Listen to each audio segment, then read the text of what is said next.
Good morning, students. How are you? I hope you will be safe and fine at your home.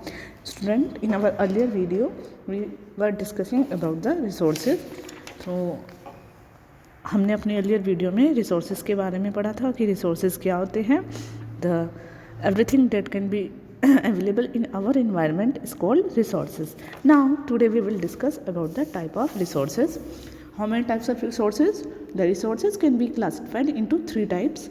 First, natural resources. Second, human made resources, and third, human resources. Students, look this chart. The resources, types of resources: natural, man-made, and human resources. Firstly, natural resources based on level of development and the use.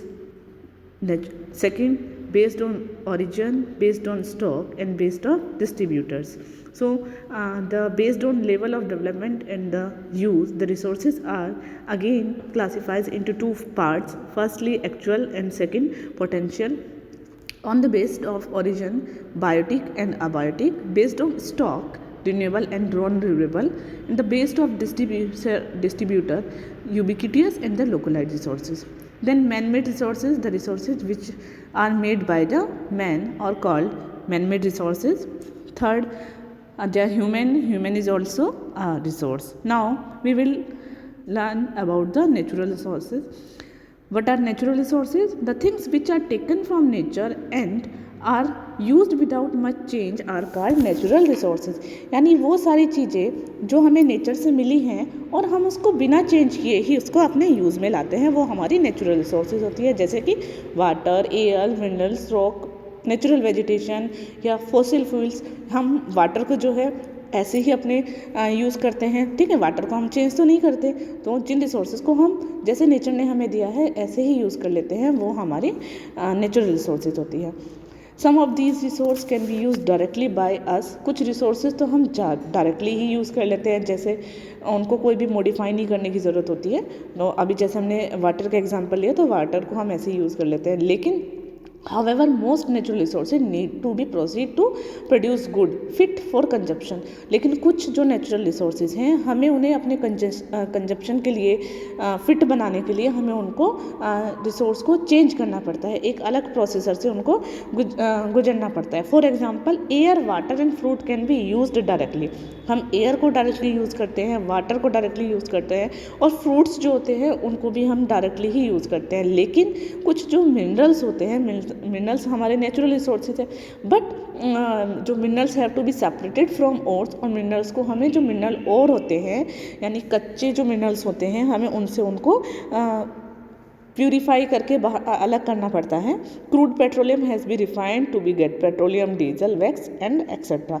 जो crude petroleum होता है, यानी अशुद्ध petroleum जो होता है, उसको हमें रिफाइन करना पड़ता है, तब हमें वहाँ से पेट्रोल, डीजल, वैक्स आदि चीज़ें मिलती हैं.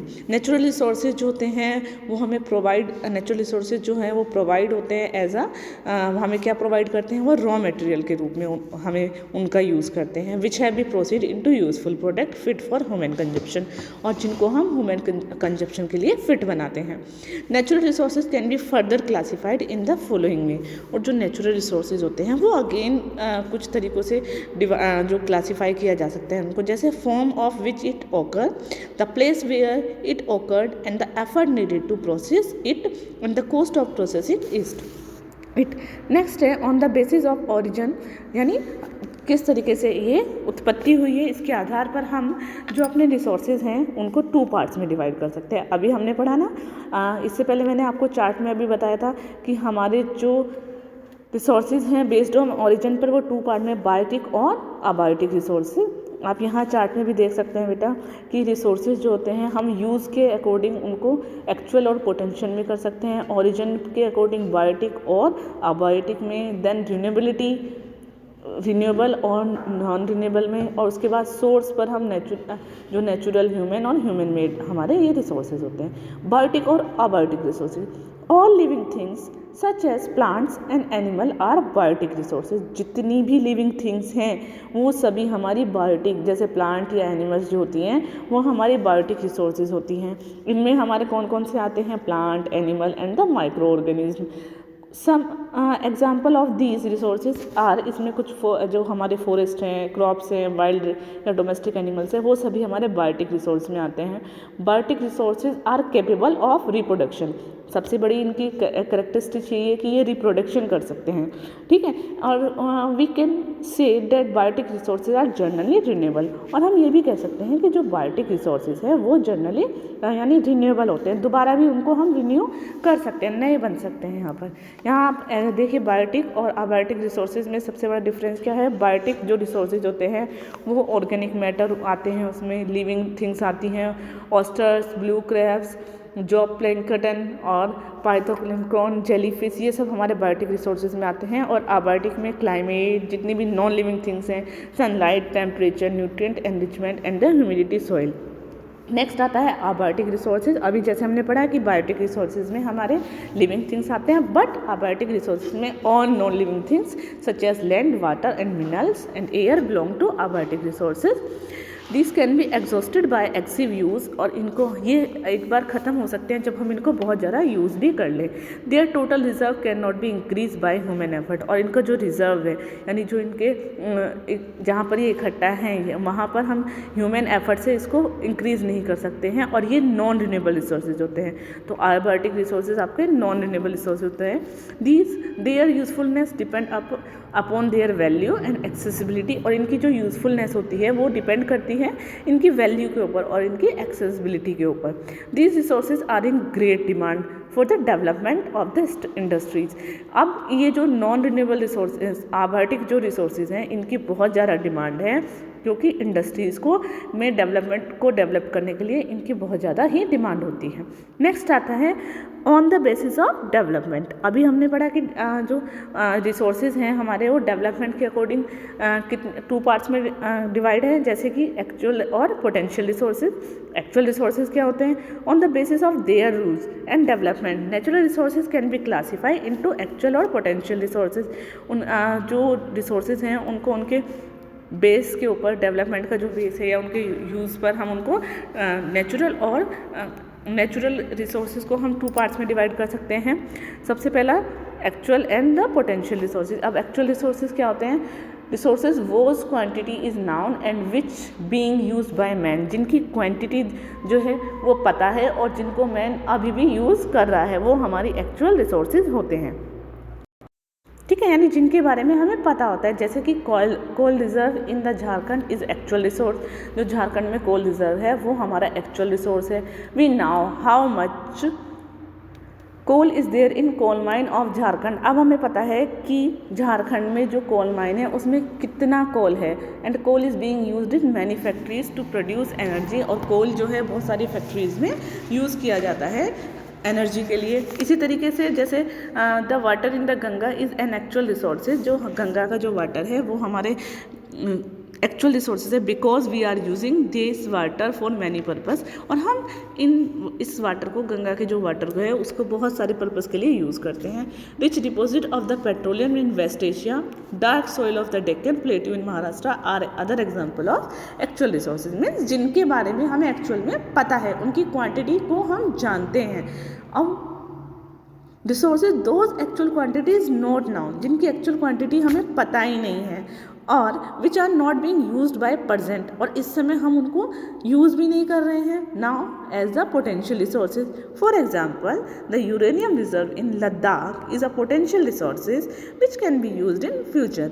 जो हमारे यूरेनियम के रिजर्व्स हैं लद्दाख में वो पोटेंशियल रिसोर्सेज होते हैं और जिनको हम अपने फ्यूचर में यूज़ कर सकते हैं। Another example, we can be many explored oil wells near western coast of India. यानी हमारे दूसरा जो हमारा ऑयल वेल्स हैं जो कि वेस्टर्न कोस्ट ऑफ इंडिया में हैं, वो भी हमारे पोटेंशियल रिसोर्सेज में आते हैं। File facts, the north eastern peninsular belt located in the Chota Nagpur plateau and the Orissa plateau compressing the state of Jharkhand. जो हमारे नॉर्थ ईस्टर्न जो पेनिनसुला बेल्ट है वहाँ पर जो छोटा नागपुर प्लेट्यू है, उड़ीसा जो का प्लेट्यू जो है कंप्रेस, उसमें कौन कौन से स्टेट आते हैं? Jharkhand, West Bengal and Orissa has large deposit of various minerals, और यहाँ पर हमें बहुत सारे मिनरल्स देखने को मिलते हैं जैसे कि coal, iron, manganese, mica, copper. These region are known as the mineral heartland of India, और ये जितने भी रीजन हैं इनको मिनरल हार्टलैंड कहते हैं। अब potential resources can change into a actual resources. अगर अब हमारे जो पोटेंशियल रिसोर्सेज हैं हम उनको एक्चुअल रिसोर्सेज में भी चेंज कर सकते हैं। कैसे चेंज कर सकते हैं? जब हम टेक्नोलॉजी का यूज़ करके उनको डेवलप्ड कर देंगे, यानी टेक्नोलॉजी के यूज़ से हम उनको एक्चुअल रिसोर्सेज में चेंज कर सकते हैं। For example, wind energy was not being used in generate electricity in many part of the world. जो विंड एनर्जी है वो यूज़ नहीं होती है इलेक्ट्रिसिटी के लिए बहुत सारे पार्ट में। Tamil Nadu is leading wind state. Tamil Nadu जो है लीडिंग स्टेट है in terms of wind energy, यानी वो वहाँ पर विंड एनर्जी सबसे ज़्यादा होती है इंडिया में। क्यों, कैसे हुई? क्योंकि हमने टेक्नोलॉजी का यूज़ करके उसको एक्चुअल रिसोर्सेज में चेंज कर दिया है। ओके स्टूडेंट्स, नेक्स्ट है हमारा on the basis of renewability. Renewability के अकॉर्डिंग हम अपने जो रिसोर्स है उनको 2 पार्ट्स में डिवाइड करते हैं। सबसे पहला renewable and the non renewable resources. Renewable resources कौन से होते हैं? On the basis of durability natural resources can be classified into the renewable resources on non renewable resources, यानी हम ड्यूरेबिलिटी रिन्यूएबिलिटी के आधार पर उनको 2 पार्ट्स में डिवाइड कर सकते हैं, रिन्यूएबल और non renewable. The resources which have capacity or ability to reproduce and renewed quickly are called renewable resources. जो resources, जिन resources में capacity होती है, एबिलिटी टू रिप्रोड्यूस, अपने आप को रिप्रोड्यूस करने की, रिन्यूड करने की क्विकली, यानी दोबारा से वो उग सकते हैं, दोबारा से वो बन सकते हैं, वो हमारे क्या होते हैं? रिन्यूएबल रिसोर्सेज होते हैं। They can be renewed by physical, chemical and the mechanical process. और ये रिन्यूड कैसे हो सकते हैं? या तो फिजिकली या केमिकली या फिर मशीनिकली प्रोसेस के द्वारा। Some of these resources are unlimited, और इनमें से कुछ रिसोर्सेज तो अनलिमिटेड है जैसे कि सोलर और विंड एनर्जी। ये कितना भी हम इनको यूज़ करें ये कभी भी ख़त्म नहीं होगी। These are called inexhaustible resources. ये इनएग्जॉस्टिबल रिसोर्सेज है, इनकी quantity is not affected by the human activity. इनकी जो क्वांटिटी है उसके ऊपर ह्यूमन एक्टिविटीज़ का कोई भी इफ़ेक्ट नहीं पड़ता है। और जो रिन्यूएबल रिसोर्सेज हैं उसमें हमारे कौन कौन से रिसोर्स आते हैं? Solar, wind energy, water, soil और फॉरेस्ट एक्सेट्रा। यानी अगर हम इनका जितना भी यूज़ करें लेकिन ये रिन्यूड हो सकते हैं। आप जो फॉरेस्ट है अगर हम उनका यूज़ करेंगे तो हम नए फॉरेस्ट लगाकर, नए ट्री लगाकर फॉरेस्ट एरिया को दोबारा से हम ज़्यादा उसको इंक्रीज़ कर सकते हैं। Some of the renewable resources can be destroyed due to careless use. लेकिन कुछ रिन्यूएबल रिसोर्सेज जो हैं वो ख़त्म होते जा रहे हैं क्योंकि हम उनको डिस्ट्रॉय हो गए हैं, क्योंकि हम उनको बहुत ही केयरलेसली उनको यूज़ कर रहे हैं। Water is most important renewable resources. As you know the water is the most important renewable resources which is getting polluted due to human activities. अब ये तो रिन्यूएबल रिसोर्सेज है बट ह्यूमन एक्टिविटीज़ के कारण ये बहुत ज़्यादा पॉल्यूट होता जा रहा है। नेक्स्ट आता है non renewable resources are exhaustible resources. जो नॉन रिन्यूएबल रिसोर्सेज होते हैं हम इनको एग्जॉस्टिबल रिसोर्सेज भी कहते हैं। They can not reproduce themselves, ये अपने आप को रिप्रोड्यूस नहीं कर सकते।